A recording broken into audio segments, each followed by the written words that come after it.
নমস্কার, শুরু করছি বাংলা স্ফিয়ারের নির্বাচনী বন্ড সিরিজ। আমি জেমস বন্ড নই, তবু এই সমস্ত তত্ত্ব তালাশ করে আমি মোটামুটি 3টে ভাগে এটাকে বিভক্ত করেছি।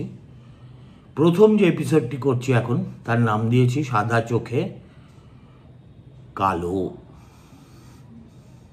যা ধরা পড়ছে তাই। দেখুন,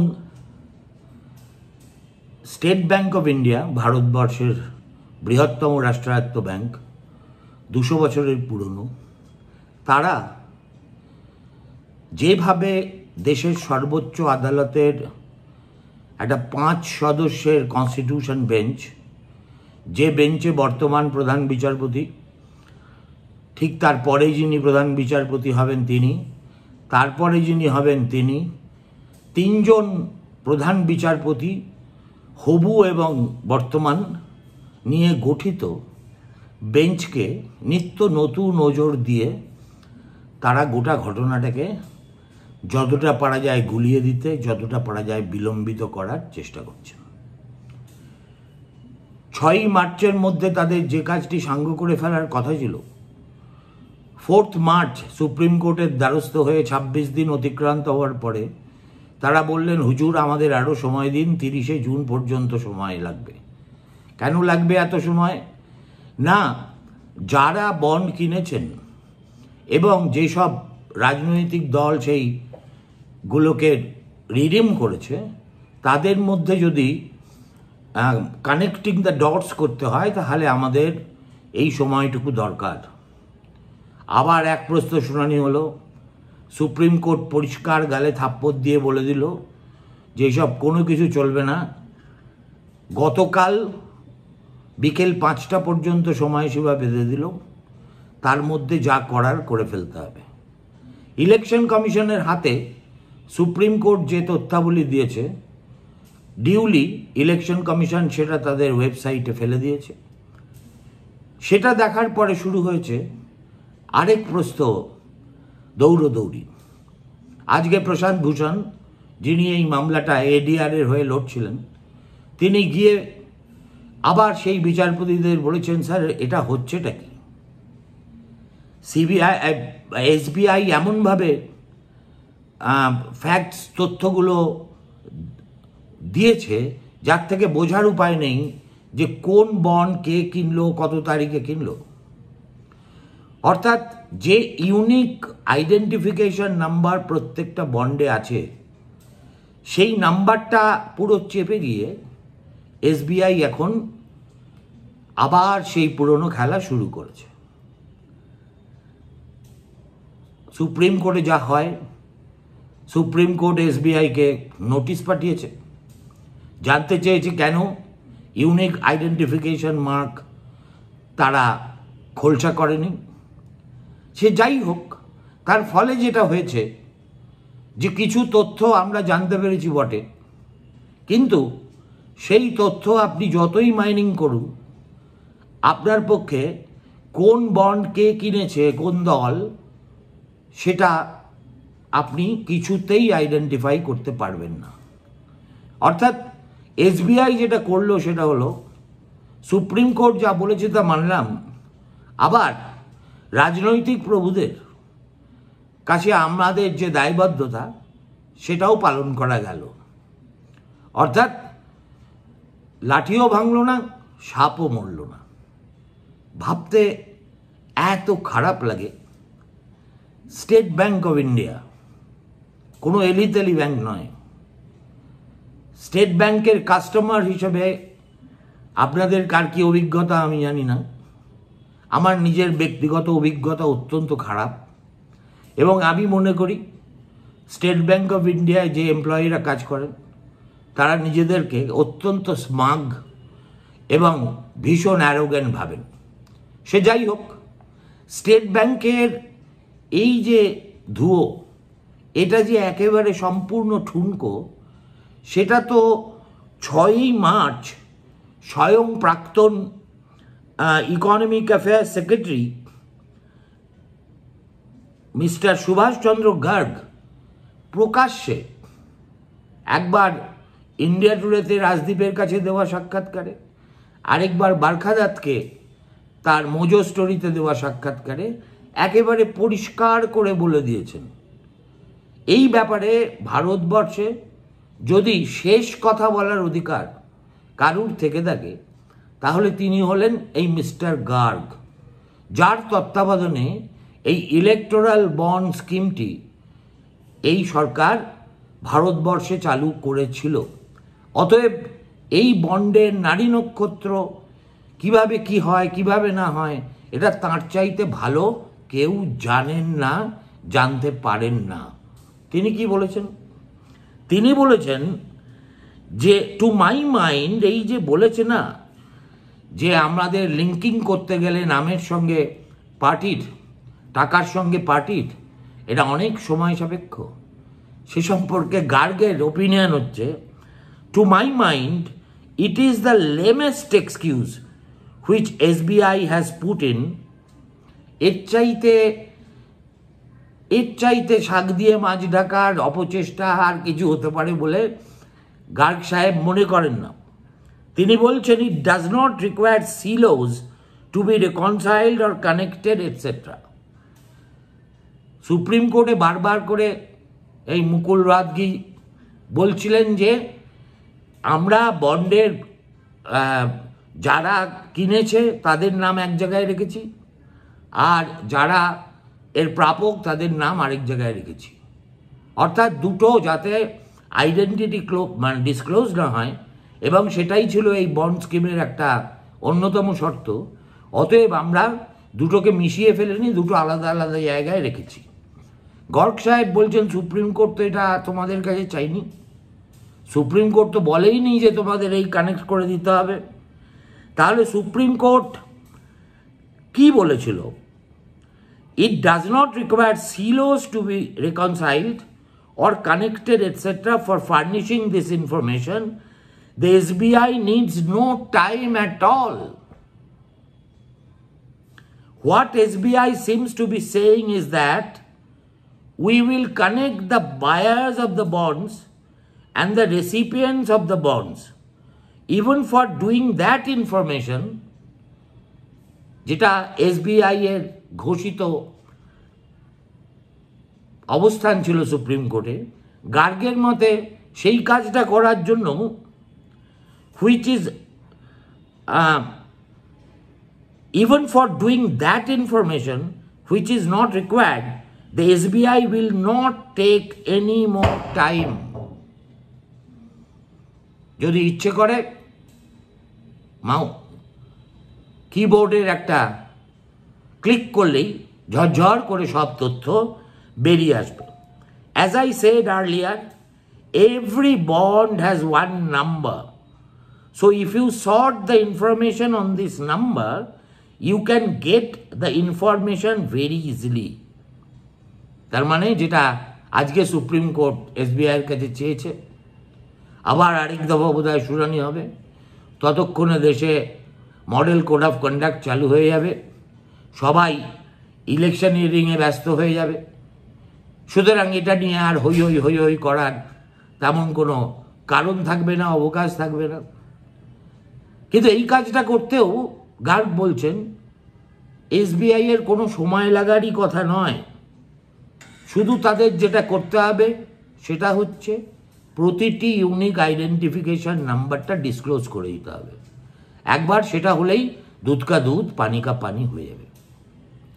এই যে, এবং তিনি সদ্য অবসরপ্রাপ্ত কেন্দ্রীয় সরকারের একজন অত্যন্ত পদস্থ আমলা, তিনি বলছেন একটু ডিপ্লোম্যাটিক ল্যাঙ্গুয়েজে, possibly the SBI has been motivated to file this application.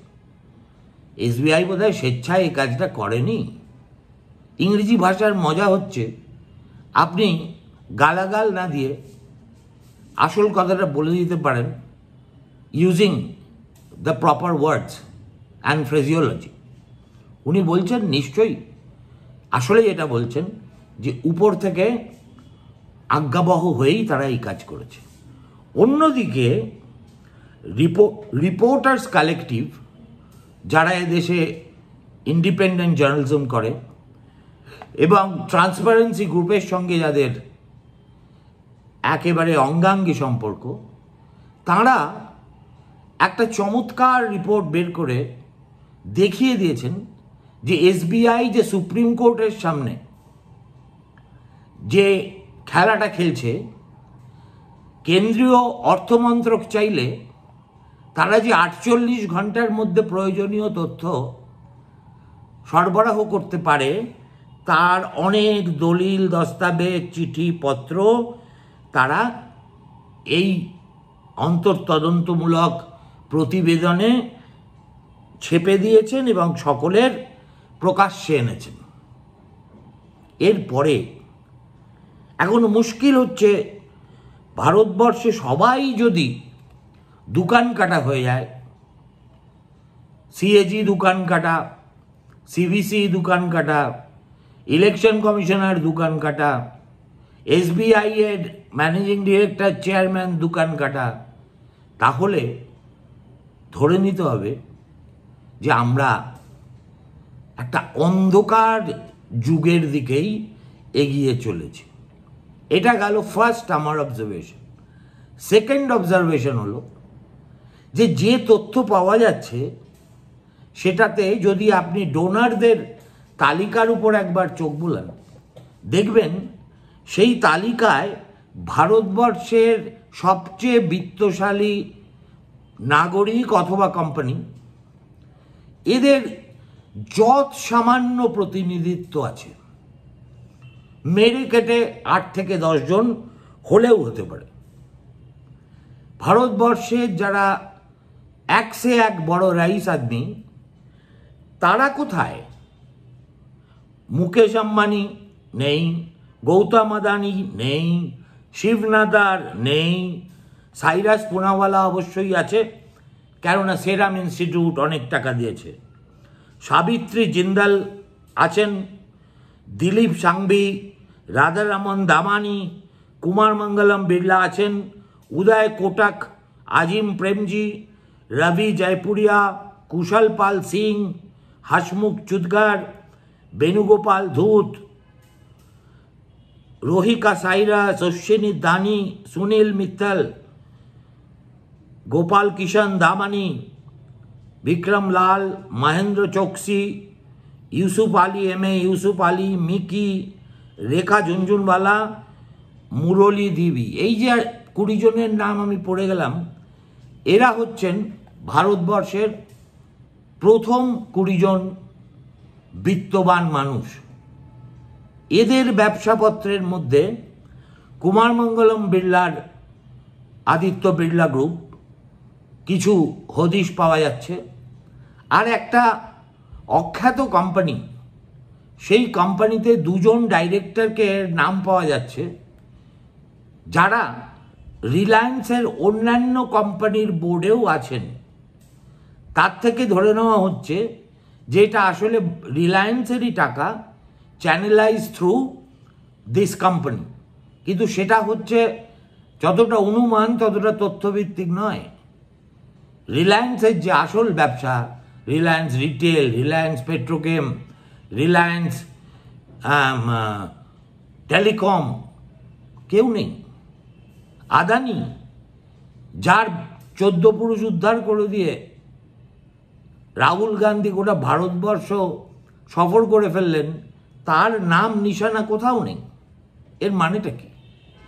এর মানেটা কি আমরা ধরে নেব যে ভারতবর্ষে যারা সবচেয়ে বিত্তশালী ব্যক্তি বা যাদের যেসব কোম্পানির নেটওয়ার্থের বিচারে একেবারে প্রথম দিকে এগিয়ে আছে, তারা সবাই ভারতবর্ষে সত্যিই রামরাজ্য প্রতিষ্ঠিত হয়ে গেছে, তাদেরকে আর সরকারের জন্য বা কোনো দলের কাছে মুখাপেক্ষী না হয়ে ব্যবসা করতে হচ্ছে, কেউ তাদের কাছে 5 পয়সা চাইছে না, এই রকম একটা অবিশ্বাস্য গল্প কি আমাদের বিশ্বাস করতে হবে?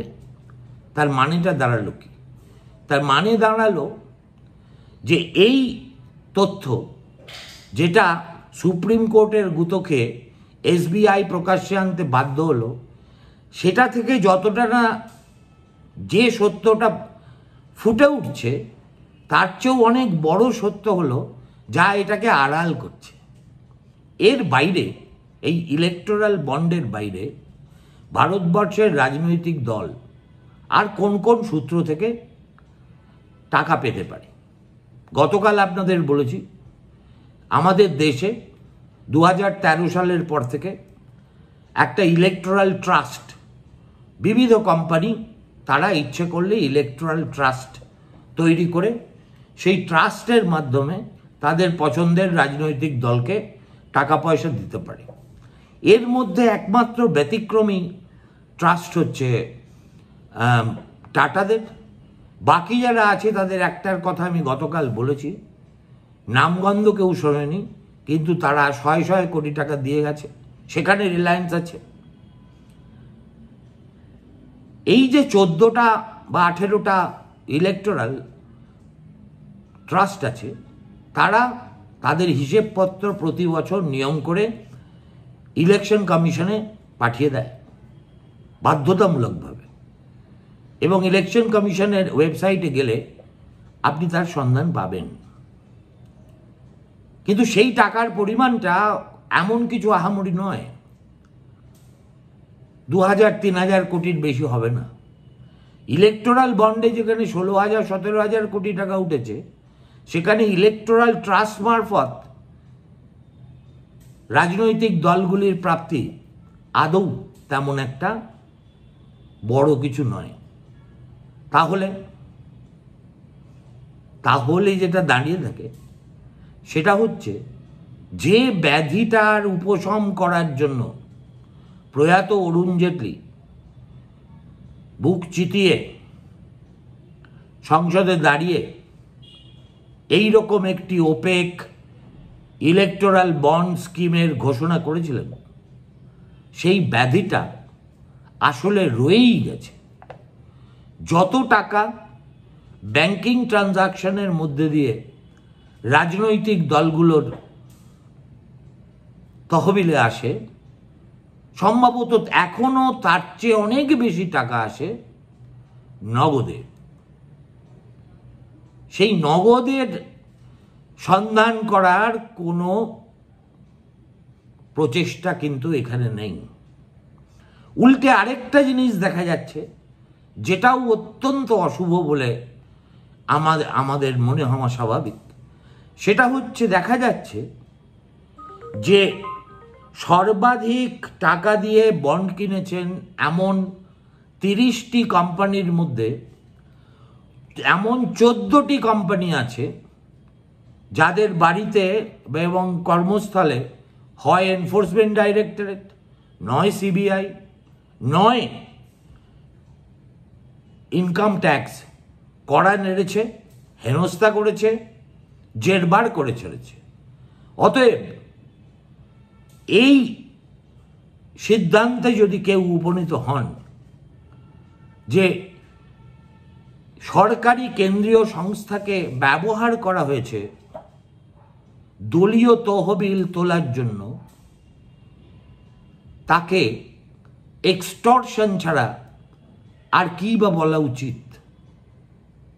আজকে দেখছিলাম আমাদের অর্থমন্ত্রী নির্মলা সীতারামন সম্ভবত ইন্ডিয়া টুডের রাহুল কামালকে তাদের কোনো একটা সভায় এই প্রশ্নের জবাব দিতে গিয়ে বললেন যে আপনারা কেন ধরে নিচ্ছেন what you are saying is based on assumption. এমনও তো হতে পারে যে আমাদের চাঁদা দেওয়ার পরেও আমরা গিয়েছি, তখন তাহলে আপনারা কি বলবেন? তাহলে তো নেমুখ হারাম ছাড়া আর কিছুই বলা যাবে না। চাঁদাও নিলে আবার বাঁশও দিলে, কিন্তু কোনো কিছুই সেইভাবে গভীরে গিয়ে পর্যালোচনা করার উপায় নেই। কেননা এখনো পর্যন্ত হিমশৈলের চূড়োটি মাত্র দেখা যাচ্ছে, মাত্র তার দেহের 3/4 বেশি অংশ এখনো জলের তলায় নিমজ্জমান। অতএব এই নির্বাচনী বন্ডের কিস্সা চলতে থাকবে, যেমন ভারতবর্ষে আরও 10টা বিষয় নিয়ে আমরা লাগাতার আলাপ আলোচনা করি। 9টার সময় আমি আসছি আমার দ্বিতীয় এপিসোড নিয়ে। এই এপিসোডের নাম আমি দিয়েছি কে এই লটারি রাজ।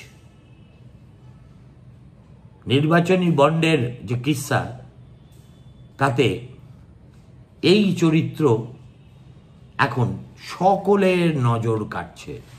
কেন, কিভাবে, সেটাই ব্যাখ্যা করব রাত্রি 9টায়। অবশ্যই দেখবেন। নমস্কার।